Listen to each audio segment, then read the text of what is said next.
दोस्तों, आखिर क्यों हनुमान जी की मूर्ति को महिलाएं स्पर्श नहीं कर सकती? आखिर क्यों स्त्रियों को हनुमान जी की पूजा नहीं करनी चाहिए? और क्यों कोई भी महिला हनुमान जी की पूजा नहीं कर सकती? और दोस्तों, क्या आपको पता है मासिक धर्म के दौरान महिलाएं हनुमान जी को देख लेती है तो क्या अनर्थ हो जाता है? और क्यों महिलाओं को मासिक धर्म के दौरान हनुमान चालीसा का पाठ नहीं कर सकती? जानने के लिए वीडियो को अंत तक जरूर देखें मित्रों। सनातन धर्म में हनुमान जी को जागृत देव माना जाता है। भगवान राम के भक्त हनुमान जी के बारे में कहा जाता है कि वह चिरंजीवी हैं। कलयुग में हनुमान जी की पूजा करने से सारे कष्ट दूर हो जाते हैं। कोई भी मनोकामना हो, बस आप मंगलवार को बजरंगबली की पूजा कर लें, सारे दुख दर्द से छुटकारा मिल जाता है। हालांकि महिलाओं के लिए कुछ विशेष नियम है। आपने कई बार देखा होगा कि महिलाएं हनुमान जी की पूजा करते समय उन्हें स्पर्श नहीं करती हैं। ऐसा क्यों, चलिए जानते हैं।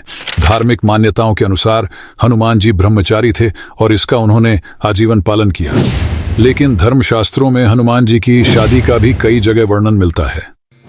धर्मशास्त्रों के अनुसार बेशक हनुमान जी ने शादी की थी, लेकिन उन्होंने वैवाहिक सुख के लिए शादी नहीं की थी, बल्कि 4 प्रमुख विद्याओं की प्राप्ति के लिए शादी की थी, क्योंकि ये विद्याएं केवल विवाहित व्यक्ति को ही प्राप्त हो सकती थी। धार्मिक कथाओं के अनुसार हनुमान जी के गुरु सूर्यदेव ने उन्होंने 9 प्रमुख विद्याओं में से 5 विद्या सिखाई थी। लेकिन जब अन्य 4 विद्याओं की बारी आई तो उन्होंने बताया कि यह विद्या केवल विवाहित व्यक्ति को ही प्राप्त हो सकती है और इसके लिए तुम्हें शादी करनी होगी। लेकिन हनुमान जी तो ब्रह्मचारी थे और ऐसे में वह शादी कैसे कर सकते थे? इस सवाल ने हनुमान जी को परेशान कर दिया और आखिर में वह अपने गुरु की आज्ञा मानकर शादी के लिए तैयार हो गए। अब सबसे बड़ी समस्या थी कि शादी के लिए कन्या का चयन कैसे किया जाए। इसका हल भी सूर्यदेव ने निकाल लिया और अपनी तेजस्वी पुत्री सुवर्चला से हनुमान जी की शादी का प्रस्ताव रखा। हनुमान जी ने यह प्रस्ताव स्वीकार कर लिया और इसके बाद उनकी और सुवर्चला की शादी हो गई। सुवर्चला बहुत बड़ी तपस्वी थी और विवाह के तुरंत बाद वह तपस्या में मग्न हो गई।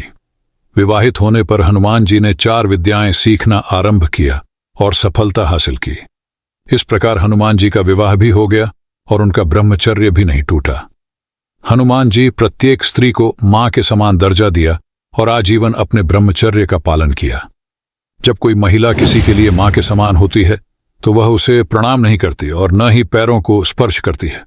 इसलिए महिलाएं हनुमान जी की प्रतिमा को स्पर्श नहीं करती, लेकिन उनका विधि विधान से पूजन कर सकती हैं और दीपक भी प्रज्वलित कर सकती हैं। यहां तक महिलाएं हनुमान चालीसा का भी पाठ करती हैं और हनुमान जी को प्रसाद भी अर्पित कर सकती हैं।